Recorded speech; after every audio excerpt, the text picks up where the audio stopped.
Guys, it's still too early, so I don't know that I can say if this new schedule is helping me with my burnout, but what I can say is that I love the hell out of it. When you have like 1 week off a month, you get kind of crushed by indecision about what to do with it. You know, I have to finish this week, or I have to wait an entire month to finish it.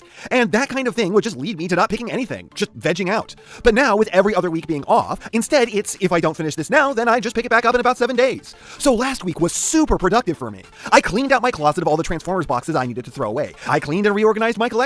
I still have more to do there, but I'm not embarrassed looking at it anymore like I have been for most of 2024 to now, because it was so overstuffed and messy at that point. I finished a 3D print for D&D that I've been designing for 2 years. I cleaned out my air conditioner. I fixed my sleep schedule. I made a TikTok where I'm posting my roast demands to help promote my channel because I'd hoped that would be a new place for people to discover me. Unfortunately, I don't think their algorithm likes me at all, because I'm fairly sure that none of those videos has gotten a single natural view yet, and the only people who have visited my page came from the Twitter post I made about it. I tried to do that thing where I paid them to promote my page, and they just flat out told me no. I can go fuck myself. My content doesn't meet the criteria to be promoted. Didn't tell me why, just told me no. And the Elder Scrolls Oblivion remaster came out, and I even had the opportunity to put 20 hours into that over the week, which that is a game that you should be playing. Have you only ever played Skyrim?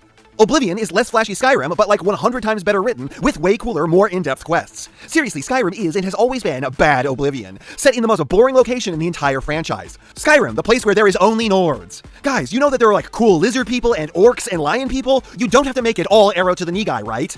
No, you're just going to relegate all of the cool races to that one slum in Windhelm and then give us an endless parade of Arnold Schwarzenegger impersonators to hang out with? Oh joy. The Oblivion remaster is so good, guys. The game is gorgeous, and it plays almost exactly the same as the original. The only real problem I have with it is that they got rid of the difficulty slider and they fucked up the scaling. So now you can play on the normal difficulty setting and one-shot everything from level 1, or you can play one difficulty up and go, I'm level 20 and this rat the size of a corgi just gnawed off both my kneecaps before I could even draw my sword. Seriously, guys, balance the difficulties a bit more evenly. The difference between normal and hard should not be 6 times more enemy health and 12 times the damage taken from them. Also, I swear that the female Khajiit bandit grunts like Doolin from Shenmue 2 when you hit them. It's great. But yeah, the Oblivion remaster is fantastic. Still one of the greatest games of all time. Play it. And I'm so glad that my new schedule gave me so much time to get into it myself and to just be productive. Seriously, you have no idea how much I'm enjoying life right now, because I feel like I can just do stuff without being worried that I can't finish it, and that if I try, it will impact the next video going out. Next week, I think I'm going to clean up my desktop, as currently 90% of it is covered in old folders. Anyways, now that I've chased out like half of the viewership with a review of a video game that you didn't come to see, and a life update, let's talk about the figure It's Age of the Prime's Prima Prime. Still the worst name in all of the Transformers. But first, your likes! Please give and maybe subscribe. I don't know how Hasbro hasn't realized that Prima sounds like a woman's name and Prima Prime sounds stupid as fuck. But here we are, with a very good figure of a character who looks stupid as fuck. Oh well, I guess that the name fits the dude now. There were a lot of choices made with this guy, and I won't call any of them bad, but they were all wrong. They could make him several shades of gray. Okay, it makes him look really boring, but it is a look. They could give him really aggressive sculpting. Okay, it makes him look like an aligned design, and it does give him that ancient, regal, godly look he's supposed to have, but it also makes him look like he doesn't belong in a normal Chug collection, even standing out next to Solus Prime. But he does clearly have the vibe that he was intended to have. They could give him a really, really, really fucking stupid looking head. That is not the one that this guy is supposed to have, because they wanted to officially, retroactively convert a nameless character into a member of their shitty pantheon. I don't know why you'd want to do that, but they did it. This is the dumbest, goofiest helmet design in all the Transformers, and there is something so sincerely off about the plastic they used for his face that makes him look insanely sweaty. Is the head a different plastic than the rest of him? Why? Did you want him to look more oily than a 90s zit-covered teen? But you know what? All that said about the way this thing looks, it's all incredibly cohesive. It's entirely subjective that I look at this and feel hate burning inside of my bones. It's not that this is badly done, it's just aesthetic choices that I personally do not agree with.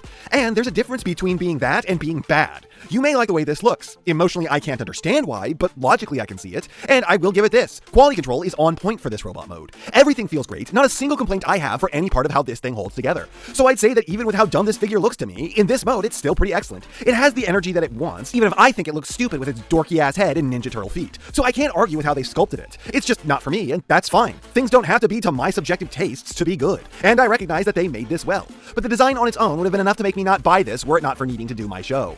Now for accessories, he has his sword. I'm not sure why it comes in 2 parts, though I guess that makes the hilt blast effect compatible, and I suppose that technically it also means that the blade can be treated as a blast effect itself. Weird.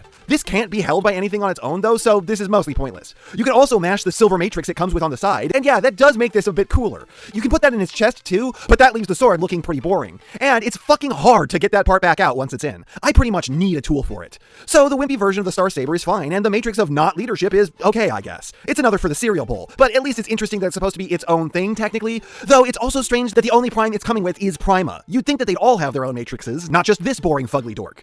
Articulation is pretty good. Head has the kind of up that you wish all flyers had, a little down and a full rotation. Shoulders pull like 1 to 2 degrees less than a 90, decently better than 90 elbows, wrist swiv and opening and closing hands, plus you can fake sword wielding wrists pretty hard, but the most annoying thing about this figure is how much touching these arms at all wants to open the panels that allow for this. Hips are unimpeded forwards and to the sides and pretty impeded back, better than 90 knees, which you can cheat for a maximum, and feet with a little toe up and a good rocker that you can cheat for a lot of down. At base level, this would be pretty solid, having more range in most of its joints than the typical figure, but this guy also allows for a lot of cheating, which is extremely important in the wrists as this dude is a sword wielder, but it's also just nice to have it in the few other places that it's there. I don't find the opening hands to be that big of a deal though, not much I want to do with those, and the wrist flaps are really annoying. Now for transformation, this could have been fine, but it's not on my copy. This is a relatively basic process that wouldn't be too interesting, except here on mine, there are some bad tolerance problems that makes it a nightmarish pain in the ass to get the feet clear of the backpack. I have to get in there with my hands and flex the plastic really hard to get them into place, and that's like the antithesis of fun. Also, there's this weird extra hinge in the torso that I'm not too sure what the point of is. It's not useful for articulation, and you don't use it for transformation. It's like that extra set of hinges in Legacy Silverbolt. It seems like it's a vestigial remnant of something that was designed out of the figure at some point. And the end result is both messy and cohesive at the same time. It fully looks like some kind of moon rover space vehicle, though if you flip it over, it does have the head sticking out of the body in a really distressing way. I don't really see why the forearms couldn't have been made to sit more flush to the sides than they are, as those are the single area of this that seems out of place. But then again, the whole thing is so novelty and rough looking, it's still pretty fitting. Honestly, I'd say that this mode, even with its issues, is more cohesive than the robot mode, and I even like the look of it more. This feels like a toy from my childhood, so it puts it way more up my alley. And it rolls great too. This is the best part of this figure for me, hands down. There's also this hover mode that I keep seeing people talk about. I'm gonna be honest. No. And this figure is a solid Voyager. The only objective problem I have with it is the tolerances making the transformation a serious pain. Were it not for those, I think I'd probably just find this aspect boring. Subjectively, I don't like the way that the robot mode looks at all, but I do love the way the alt mode looks, so that kind of balances out. And again, the robot mode is a me problem. Though I think a lot of people will probably agree that that's a really goofy head. The posability is great to top it off. This is doing everything well, 100% worth the money. Though I don't think I can call this a micro masterpiece thanks entirely to the head, which is not the one this version of the character is supposed to have. And I will say that it is doing everything exactly to the point where it's a bit boring, though the colors might be the main culprit of that. You won't regret buying this guy for sure, I think, but there's no aspect of it that's going to make you go, hell yeah, either. And before we go, let's thank a channel backer. And this time it's Blackout, with Titan's Return Triptychon.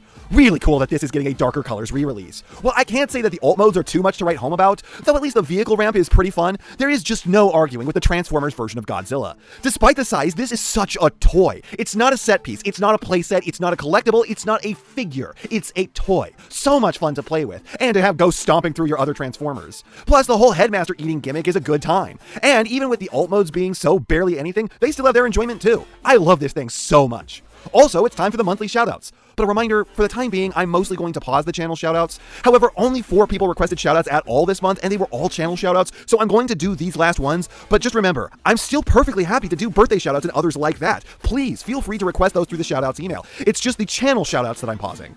We will just say that next month, and for the next few after that, no channel shoutouts. But I'm still more than happy to say hi to you guys in these. Loic wants to get his friend Emerick Deslaurier's channel shouted out, where he shows off different types of vehicles and just does whatever he wants. ShoundShwave is making silly little shorts about Transformers on YouTube. Check him out for skits and stuff like blowing up Blaster. MC approves of these figures and wants you to buy them.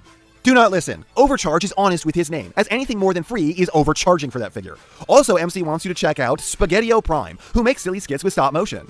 Lord Skywarps' birthday was on the 16th. Happy birthday, dude. Thanks for sticking with me since the beginning of my channel, and it was nice to meet you during TFCon. Check out the fan arts that he's made for me.